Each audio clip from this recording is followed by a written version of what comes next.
It is August 3rd, 2017. Welcome to the Equity Center Legislative Update. We are halfway through the first called legislative session, and it's been a big week for public education. On Friday, there's going to be a big calendar on the House floor that includes 4 bills. The first is House Bill 30, which is the funding mechanism for House Bill 21.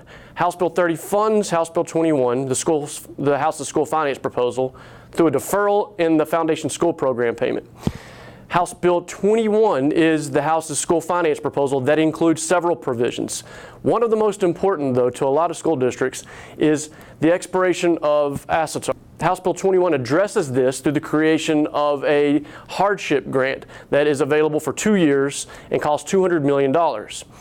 This is in direct contrast to another bill on the House floor on Friday, which is House Bill 22.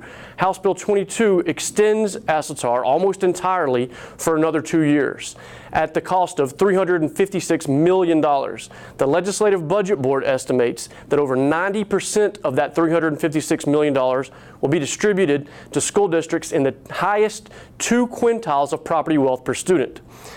All of the entire amount, would go to less than 5% of the students of the state, while the rest of the school districts, over 95% of students, actually receive less in state funding per student over the next 2-year period.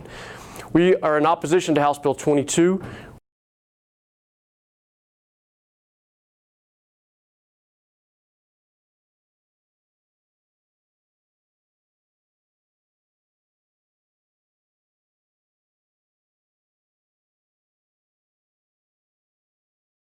The Equity Center has supported House Bill 21 both in the regular session and in the special session, and we ask that you contact your elected officials to tell them to oppose House Bill 22 and support the provisions in House Bill 21.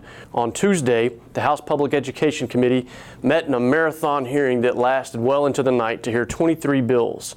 2 of the bills that were heard in the House Public Education Committee were bills that proposed recalculating how recapture is collected.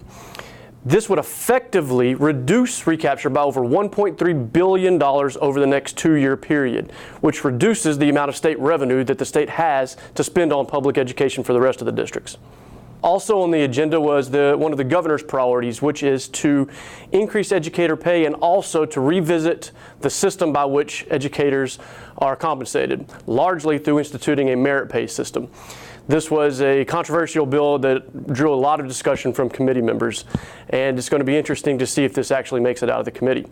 On Wednesday, the House Ways and Means Committee heard, and they heard several proposals that would have either eliminated entirely or reduced M&O property taxes and replaced that with some expansion or increase in the sales tax. Specifically, House Bill 82 would have eliminated M&O property taxes altogether with no replacement, effectively forcing the legislature to address the issue of local property taxes and now how school districts are funded. We'll be giving you an update on the outcome of floor debate on Friday, and make sure to stay tuned to Equity Center Legislative Updates.